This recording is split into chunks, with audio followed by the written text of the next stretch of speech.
Hello and welcome to HomesRadio. I'm James Jack. I'm a real estate consultant here in the Washington, D.C. area. My wife and I cover Virginia, Maryland, and D.C. with our real estate company. It's a small company, but you don't have to be the biggest to be reachable for people, accessible. It's in the heart. And for us, referrals are the heart of our business.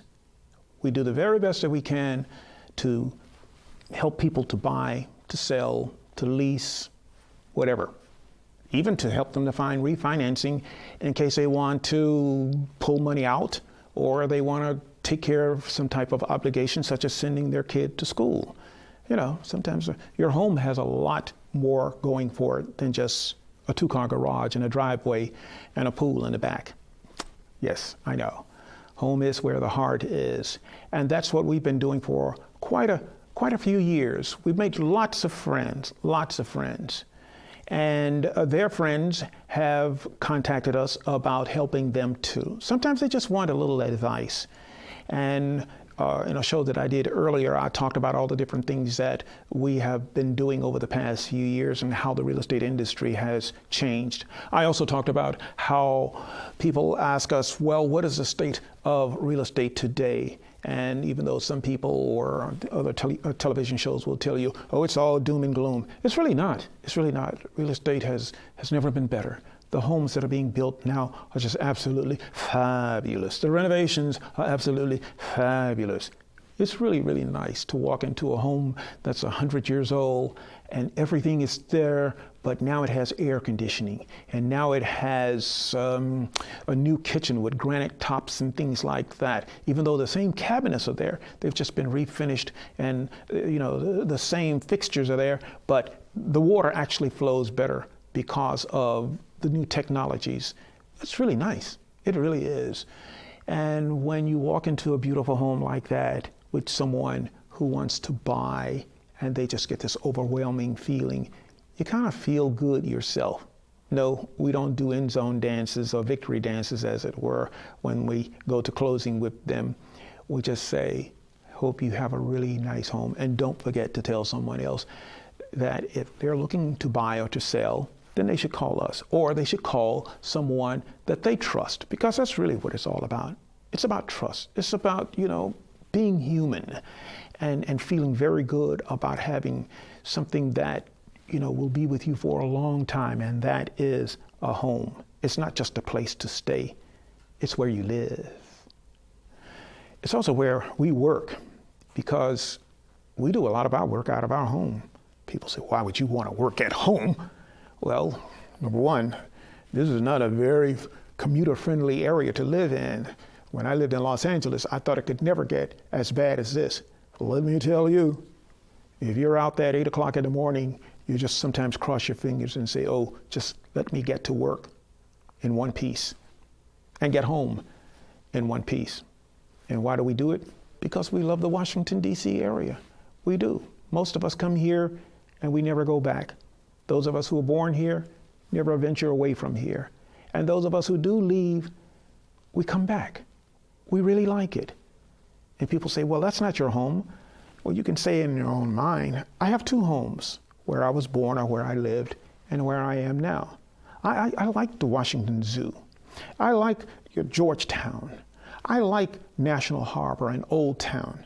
I like the Inner Harbor in Baltimore. I like the mountains. I like going to Atlantic City or to Virginia Beach. I like all of that. I enjoy it. I go to the museums. I enjoy all of that. And I also enjoy being at home and sleeping until 8 o'clock if I want to, and getting up and going online and finding out what clients want to know, what they need, or finding out that today their 7-year-old is having a birthday or a recital, and we are invited. That's what makes a really nice field to be in. A little different from radio, where you sit in a little room and you play records or you talk to someone. But there's always the telephone, and there's always Facebook and Twitter and all those other things. So for me, I get the connection in both ways, and it keeps me busy. It makes me feel appreciated. It makes me feel really good about getting up every day knowing that something new is going to happen. Even if I'm out on Saturdays and Sundays and I'm looking at new homes and I walk in and I say, whoa, look at the way they use this space. It's the same 3,000 square feet, but look how they did the kitchen, and look how they did the bathrooms, and look how they did the bedrooms and the foyers and everything else, and the landscaping. This is absolutely beautiful. And sometimes people will call us from one of those places and say, I love this house, can I buy it? Well, based on the pre-qualification and pre-approvals that we took for you, there's a very good chance that you can. But if there's a problem, we'll go back and take a look at it again, because we have friends in high places. I guess in a more human sense, if you're someone who doesn't have the very best credit, we will show you how to get your credit fixed legally, right, and in a way that you understand, so that when you're just a few points off, you appreciate the knowledge of how many credit cards should I have, or whether or not I should buy this car now if I'm thinking about buying a home 6 months from now, or should I pay down my student loans, or should I take that vacation to France? Because that's what we're in the business of doing, teaching, getting people to understand why this works and why this doesn't work. So let's take a look at one of those instances, such as credit. I was talking to a guy this morning, and he was talking about his son graduating from high school, and his wife is saying, even though the son is not going to be there, they still need more space. So he knew that I was a real estate professional, and he wanted to know what should he and his wife do. So I said, first things first is talk to a mortgage broker and find out where you stand. How much can you buy before we even think about selling the home that you're in, or you having someone else to help you to sell that home? So he says, why is that? I said, do you know what your credit score is? So he told me what his credit score was. I said, why not try to get it higher? Not only your credit score, but your wife's credit score too. He says, what difference does it make? I said, because the more you know about credit, the better you are in terms of knowing what your buying ability is and also qualifying for the very best rates. Some real estate companies are really big and they have in-house mortgage brokers. We don't. We just have friends in high places. They're professionals that we've worked with for a long time, and when we send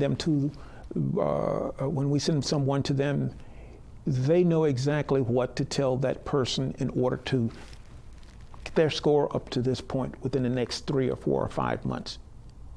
It's not a slam dunk. It's not going to turn around in the next 25 minutes because someone pushes a button. No, it doesn't happen that way. It didn't get that way in the beginning, and it's not going to turn around that quickly. But being practical about it in terms of, you want to sell your house, you want to buy another house, you don't want your house to sit on the market for 3 months after you bought another house. It all comes together. There's a plan. There's a plan. And that's what today's real estate professionals have been taught, or what they've experienced, and what they pass on to their clients that helps their clients earn, or I guess you could say it helps that real estate professional earn the trust of their clients and other real estate professionals too in the business. Credit is a very, very interesting topic. And in future shows, I'm going to bring in some people who are specialists. They are experts at credit. They can show you how to go back and look at your credit from 3 years ago and pull out that little chink that's causing your score to stay at a certain point. No, it's not going to boost your score to 800, but you don't have to have an 800 in order to buy a nice 3-bedroom home or a 2-bedroom condominium or whatever you wanted to, even to lease a property. You still have to have very good credit. So credit is important. It's something that I've always felt that should be taught to 5th graders and 6th graders. that along with how to write a check, how to manage their bank accounts, how to know what to buy and what not to buy, when to buy it and when not to buy it, and to be able to look further down the road. Is it further or farther? Whatever. It's one of those. Anyway, we're going to talk about that with some friends. And you're saying, well, I'm out there. I can't engage you in a conversation. Yes, you can, because we have email addresses, we have Twitter accounts, we have Instagram, we have all those things that I may not be able to get to you in the next 20 or 30 minutes, but if I see it, I can answer those questions. Or if you have information that could be beneficial to me and Ernestine J. Wilson Real Estate, or to our colleagues, other real estate professionals, we'll pass it on to you too. Why? Because me knowing it all means nothing at all. Well, it means something, but it doesn't mean it all. It just means what it means. You understand what I'm saying? Yeah. As my wife loves to call me a Weisenheimer, a know-it-all, until it's time for me to explain something, and it's so confusing. But it's really not to me. It's very simple. You get your credit together. You know your neighborhoods. You explore all the possibilities. You surround yourself with very good people, and you put yourself on, and you set a pace that's reasonable, something that won't keep you up all night long. You get excited about it because that's what it's really all about, knowing that good things are going to happen for you, and then you just let everything unfold. And if first it doesn't happen for you that way, then you go right back and you wind that toy up again. And before you know it, you're going to be on Main Street or on Auburn Avenue or wherever you want to live. That's what home buying, selling, renting, leasing, fixing up. Yeah, fixing up too. Going to bring in some home inspectors, going to bring in some people who do very good work so that you know when someone is doing something for you, like tweaking your hot water heater or fixing a hole in your wall, whether they're doing it right and you don't have to do it yourself because you're not the expert. Spend a few dollars and get an expert to come in and do it right for you and know what you should be charging them or what they should be charging you for. That's what it's really all about. And I think that over the next few programs, we'll have some pretty good conversations. I'm James Jack, and this show is called Homes Radio. I want to thank you very much for tuning in, and we'll be right back after this break. This is why you took a second job. While you taught yourself how to fix the plumbing. While you'll do whatever it takes to keep your home. And that is why we want to help. We are making home affordable, a free government resource that can make paying the mortgage easier. Call 888-995-HOPE today. Hello, and thanks for joining us here at Homes Radio and Fairfax Access Cable for the second half of this show. We talked about credit and a lot of other things earlier, and so we're just sort of going to sit back for a moment and have a little dessert. Yes, it is a fulfilling meal, or filling meal, as it were. A lot to chew on when it comes to buying a home, selling your home, renting, buying a second home, pulling money out of your home, fixing things and stuff like that. So we talked about credit because credit is really important. When I was younger, and my father told me that for every dime you make, you take a penny and you put it aside. I said, why? Suppose I want to buy something. And he said, because one of these days, you're going to look into the horizon and you're going to see a storm coming. If you can recognize that it is a storm. Mush to me. What was I, 15, 16 years old? I think that was probably the same case by the time I was 22, 23, because I didn't really pay any attention to what he was saying. Took my son to the bank one day. Says, here's $50. You go in there and ask that lady how much money you're going to have when you get to be 25, if that money stays here. He says to me, he says, Dad, why should I wait until I'm 25 to spend $50? I want to spend it right now. And many of us have that attitude. I want it, I know what I want, and I want it right now. Well, maybe what you want isn't what you need. But we all need a little money in the bank. We all need to save for a rainy day. We all need to understand that fable about the grasshopper and the ant who worked all day and the grasshopper who made fun of him until the storms came along. Yes, storms do happen when you least expect it. Now, what could be a storm? Well, we had a derecho a couple of years ago here in the Washington, D.C. area. Knocked down trees, tore up roofs, all kinds of stuff. People called up their insurance company, and you weren't always in good hands because you were probably not covered as much as you should have been, not only for the roof and the damage that was done to your house, but how the tree that's sitting in your yard fell over and did damage to your neighbor's property. Well, everybody's smart. Everybody knows that his insurance company or her insurance company will take care of that because that's just the way it is. Not if you knew that that tree eventually was going to fall. It's your responsibility. So what should you have done? Should have had the tree cut. You say, it's not my fault. Act of God. No, act of ignorance for you to just sit there and wait for a storm to come. Because as I said, my father told me there will be storms, lots of days. So you say, well, what has that got to do with the home economics of it all? What it has to do with is being practical and understanding foreseeability. If you're a lawyer, that's a term that you're quite familiar with. And if you're not, eventually one day a judge is going to say to you, Mr. Jack, you knew that could happen, didn't you? Yes, I did. You knew that it was foreseeable, didn't you? Yes, I did. Then why didn't you take the precautions that you should have? I don't know. Then you're not acting in the best interest, not only of this court, but of your client. So I'm going to punish you, Mr. Jack, by ruling in favor of the other party because you knew that that tree was going to fall eventually one day. You just prayed that it would fall in your yard and the insurance company would pay for it. Wrong. The insurance company is not going to pay for a tree that falls in your yard unless you have that kind of coverage, unless it hits the house. Because insurance companies, basically they live by minimizing risk. So we go back to my father's advice.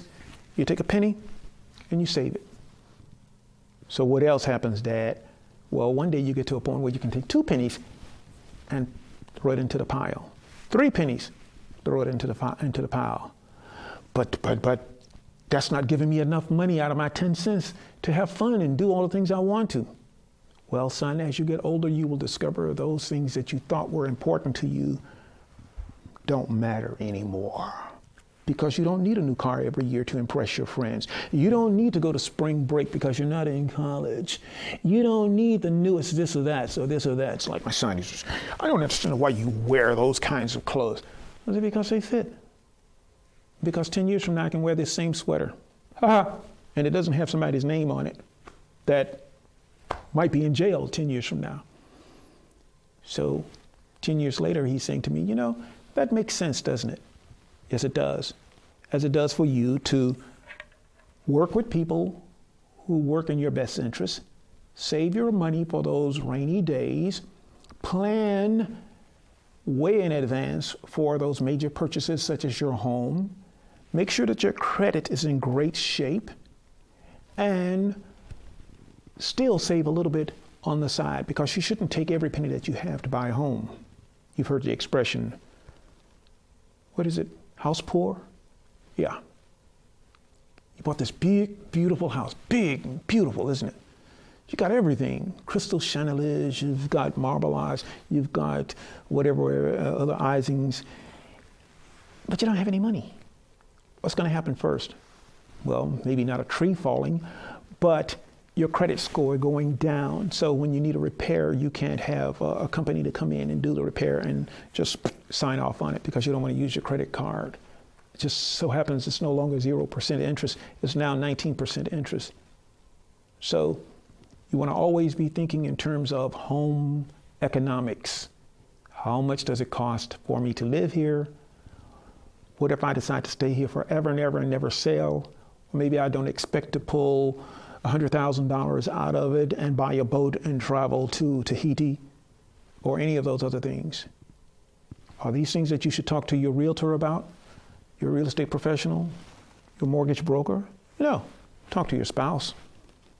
Or have a good talk with yourself in the mirror when you say to yourself, you know, I love this place and it works for me. That's right, your home does work for you, but you have to work for your home too. So you want to make sure that you have adequate insurance. Classic example. Suppose you have a house and it burns. And the insurance company says, I'm sorry for your loss. We're going to give you $200,000 to fix it. But it's going to cost $280,000 to fix it. I've already gotten the estimates. Well, you were not insured for total replacement value. You were insured for market value. This house, if it were in the state it was last week, it would sell for $200,000. As my father would say, you're up the creek and you don't have a paddle. What is the commercial about? The double check, discount, double check, and everything else? I'm not looking for a discount. I want full coverage. I want to make sure that I can sleep at night after all the damage has been assessed. Or if I decide that I want to move from this area and I can rent it and still have enough money for the rent to cover the mortgage. That's what real estate professionals do. They help you in times when you really, really need help. And then they come along and give you a nice pat on the back when your son and daughter graduate summa cum laude from one of those prestigious universities. Life is good. I should have brought along my glass of water. I know what I'm going to do. I'm going to have some cups made, and then on the cup it's going to say HomesRadio. And every time I get all choked up from thinking about personal experiences and what could happen to you too, I can take a sip and say, I've done my job. But really I haven't, because in the coming sessions of this show, or episodes of this show, HomesRadio, I want to bring in people who can tell you that even if you don't need, say, $10,000 as a down payment assistance from a local nonprofit organization, there are people who can help you or help someone who's a first-time home buyer. That's provided for in some states. Or I'm going to bring in someone who can tell you that based on the age of this heating system, or your HVAC system, as I should say, is 15 years old, expect some repairs in the next 2 or 3 years. So you say you have a home warranty, repair warranty. So that may be enough, but it may not be enough. What about roofers? I'm going to bring in some roofers to tell you some things that I did not know. I walk outside after the storm and I look and I say, well, everything looks good. But that roofer has a keen eye and knows when damage has been done, or if what has happened is going to be a problem 6 months from now. Plumbers. I hated plumbers. When I was growing up, I laughed at them. Now I know some plumbers who make more money than I ever would have made as an attorney every year. Some of my friends too. And when they have to pay that plumber on a Saturday evening to come in, they're not thinking about, oh my God, I got to pay this guy $600 to fix this or whatever. They're thinking about, if he doesn't come in and fix this, I got thousands of dollars worth of damage done here to my home. You appreciate these people, the electricians. You appreciate all these people who are professionals who make it all come together. And hopefully, you'll want to watch even more shows because there's so much to it. Yes. You want to go to Virginia Beach? Saw some really nice places a few days ago when I was down there. Would I like to live down there? Sometimes I would. I would like to also live in St. Croix. I'd like to live in Paris too, and a lot of other places, because there's nothing better than having the freedom and the wherewithal to go where you want to be and feel as comfortable as if you are at home. And when you're at home, there's no better place to be, even if the storm is raging outside, because you know that when the sunlight comes or the sun rises tomorrow morning and you go outside and the neighbor's tree has fallen into your yard and damaged it, your insurance company is going to pay for it. The professionals are going to come in and going to fix it and fix it right, and you can sleep again tonight. So I enjoy coming here. I really do. As you get to know me, you'll see that I probably break all the rules of television, because as far as I'm concerned, my job is just to come in here and speak to you, tell you some things, introduce you to those people. You know, we become friends. You pass that message on to other people, and we all feel very good about it. My name is James Jack, and the name of this show is HomesRadio. This is Fairfax Cable's Access Channel, and I'm glad you're watching. And if not here, on YouTube. Until the next time, you have yourself a wonderful time, because that's what life is really all about. See you later.